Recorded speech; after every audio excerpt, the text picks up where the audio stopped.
Hey everyone, Pastor Matthew here, giving a little bit more of a relaxed video, kind of going along the lines of more updates. Haven't been around for a bit. My son, Daniel, right here, you might remember him from a lot of my other videos, he had his second surgery, open heart surgery, which was called the Kawashima, for his heart condition known as hypoplastic left heart syndrome. A lot of people in various communities, both my church and other communities that I'm a part of, have asked me quite what this disease is, and I kind of want to take a little bit of time to talk to you about what this is, how it's kind of affected us, my family, but also the hope that I have found in it and how I've been able to somewhat cope and deal with this. It's hard. So hypoplastic left heart syndrome is a congenital heart failure in which the left part of his heart, where a lot of his blood is mixed up, is actually too small to work. It's very dangerous, and it does lead to death if not treated. Luckily, there is a number of surgeries that can be performed that can essentially replumb his heart. His heart is actually strong.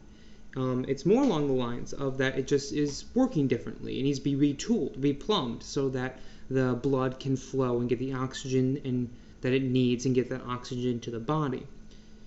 This was done in 3 steps, in 3 different procedures, known as a Norwood procedure, a Glenn procedure, and then finally a Fontan procedure. When Daniel was born, he, within his first week, was given the Norwood.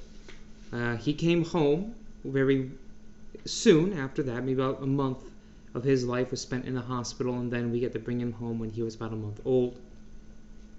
His stats for oxygen and other things were very good, although he still was a very quiet child. He didn't yell that much, speak that much. He was a very nice baby. You still are, by the way, too. You're very good. It was discovered then in August that he had something called an interrupted IVC. What this means is that his body took the Norwood procedure and used it in such a way that the blood flow is now different. This caused some complications for the upcoming surgery. He was fine, but this would have to change how it was done. So instead of doing the normal Norwood, Glenn, and the Fontan, he had to have something that was called the Kawashima. Essentially what that does is it is both the Glenn and the Fontan mixed together in a slightly smaller scale.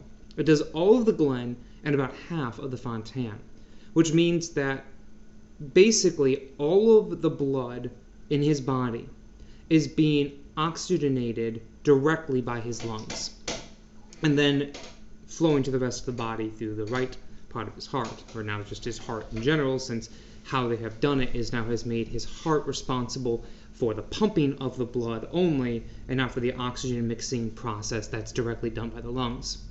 This in turn has made him incredibly healthy. His oxygen now is 98%, which is on the little bit lower end for us as people, but sometimes in the middle end for us. He does extraordinarily well. He was actually in the hospital only 6 days, and this was a procedure that was not done very often. In fact, it's one of the rarest procedures to do for a child of his condition, or one of the rarer ones. It's been hard, but he's doing really well. For everyone who's offered their prayers, well wishes, or good thoughts, thank you. It's meant a lot to both myself and my wife. But it's still incredibly difficult. There's often times where I was wondering, what in the world's going on? And kind of figuring out what's happening. Now, I am a devout Christian.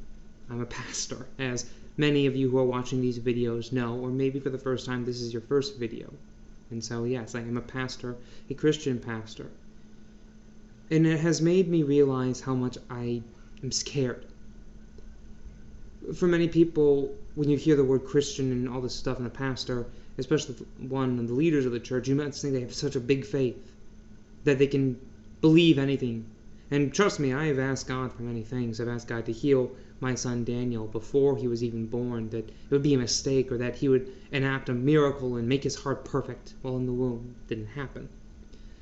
I remember praying so much that it would just go away. that he be healed even outside of it, but to no avail. Other prayers were answered. Quick delivery from the hospital, medical science that has now been able to do these wonderful things, all a prayer answered by God. And yet, it's hard. It's really hard. And I honestly could not tell you how I've dealt with it in many ways, except by something that I've, for the first time, have really appreciated. In this, I want to share with you a story. It's one that is near and dear to my heart now. In the Bible, in the Gospel of Mark, which is the second book of the New Testament, it's around after, I think maybe 13. I'm sorry I don't have the Bible with me right now. I'm holding the little guy here as he looks at me. There's a story about when Jesus was done on a mountain. He just revealed his full godliness to a couple of his disciples, Peter, James, and John. And he's coming down from the mountain, what is called the Mountain of Transfiguration, the moment when we got to see his godly power fully expressed. And as he's coming down, there's a huge crowd at the base of the mountain. And his disciples are trying to heal people there. Diseases, demonic possession, anything. There was one of them that really struck with me that I never really got until now. There was a father with a son who was demonically possessed from birth. He would throw himself into fires, convulse on the ground. Maybe that was demonic possession, as we Christians believe, but there are many other symptoms that would be medical sciences today. However, this was one demonic possession, and no matter what the disciples could do, they couldn't get it out. And they tried everything, and they couldn't do it. So Jesus comes down, and he sees this, and the father, in grief and pleading with Jesus, says, "Heal my boy." Jesus looks around and says, "How much longer am I going to be with all of you? I'm going to be leaving you soon. And then what are you going to do? But I am here now, and God's will be done, so I see your child." And he looks at this boy that he brings, and he asks the questions, how long has this been going on? Actually, very standard medical questions.